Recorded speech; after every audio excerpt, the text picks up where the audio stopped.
Hello little family! Welcome to our vlog! For today's video, nandito nga tayo sa VS Hotel inside the Victoria Sports Tower. Located lang to in Quezon City near GMA Building. Room 1204 sila mami and in-invite lang nila kami para makapag-swimming si Lia bago magpasukan. Second day na nila ngayon kaya yung room tour natin may mga gamit na talaga. Tara, pasok tayo!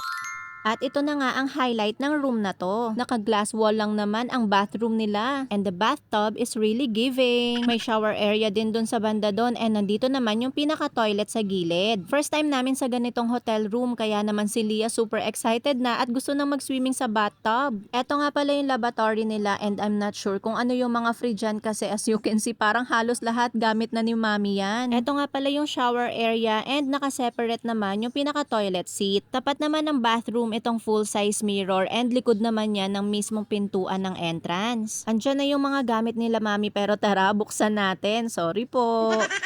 So ito na yung pinaka-closet and meron din siyang mini vault. Ganun lang din halos tong other side. Ayan, nakasampay na yung mga damit nila mami. So from the door, ganito yung pinaka-itsura ng room. After ng cabinet, may ganyan, TV, mini sofa, tapos eto yung queen size bed. So ayan, ganyan lang siya. For me, okay naman siya. Pero to be honest, parang may kulang eh. Hindi ko masyadong ma-pinpoint pero may kulang talaga. Etong glass wall bathroom lang talaga yung highlight for me. And in fairness, kakaiba din naman talaga. After niyan, pumunta kami sa 6th floor para i-check yung swimming pool nila kung pwede ba si Lia kasi syempre medyo inuubo-ubo nga siya nung mga time na to. At nagulat nga ako kasi super laki niya para siyang mga A-spot type ganyan. Dito rin ata sa floor na to yung mga sports for kids kasi may nakita kami ditong nagji-gymnast tapos sa other side may nagta-taekwondo naman. Tapos may konting snack corner din pala dito. Mga around 2 PM na to tapos nagpalinis si mami ng room kaya talagang nag-decide na rin kami na mag-swimming si Lia at yun din naman talaga ang pinunta namin dito. Wala nga palang bayad yung swimming kapag guest kayo or visitor kayo ng guest katulad namin. Pero yung locker, kung gusto nyo may susi, ayan may 50 pesos siyang bayad. Eto nga pala yung mga rules nila and medyo mahigpit sila sa swimming attire kaya magbaon din kayo tulad namin. Etong video na to, halos patapos na nga kami dito. Parang 1.5 or 2 hours lang ata kami dito. At in fairness, hindi naman malamig, hindi rin mainit yung tubig. Sakto lang. Tapos yung taas niya, sakto rin sa dibdib ni Lia. Kaya talagang nakakalakad-lakad siya dyan. Masasabi kong kid-friendly tong pool na to kasi super laki niya and iisa lang yung taas ng tubig. Meron din namang separate pool for adults pero hindi kami nakapag-video doon dahil doon lang kami sa pangbata. After namin mag-swimming, nagpahinga lang kami at ganito nga ang bonding time naming lahat. Kanya-kanya ng pwesto, lahat tutok na tutok sa panonood kay Luffy habang hinihintay si Mami. Andito na nga rin pala si Daddy dahil almost 6 PM na rin ata to and sabay-sabay kami magdi-dinner bago kami umuwi. At dahil very good nga raw ang aling maliit, nag-drive-thru muna kami ng pagkain niya para mapagbigyan ng hilig at ng walang ligalig.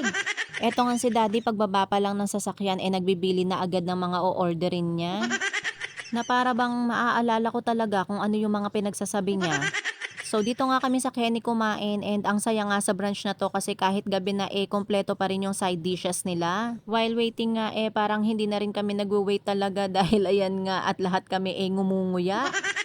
Usual order lang din naman kami and kala mami laging may salad, kami ni Daddy, Solobi ata ang tawag dito. Jollibee kay Lia pero usually hati kami pag kumakain kami sa ganito. Etong soup sa loob ng tinapay first time ko lang matikman yan pero talaga namang favorite na favorite ko na yan ngayon, sobrang sarap. So after lang namin mag-dinner dyan, hinatid lang namin ulit sila mami tapos umuwi na rin kami nila Daddy dahil may pasok pa kami kinabukasan. So ayan lang po muna ang mga ganaps namin for today. Thanks for watching, follow us for more. Bye!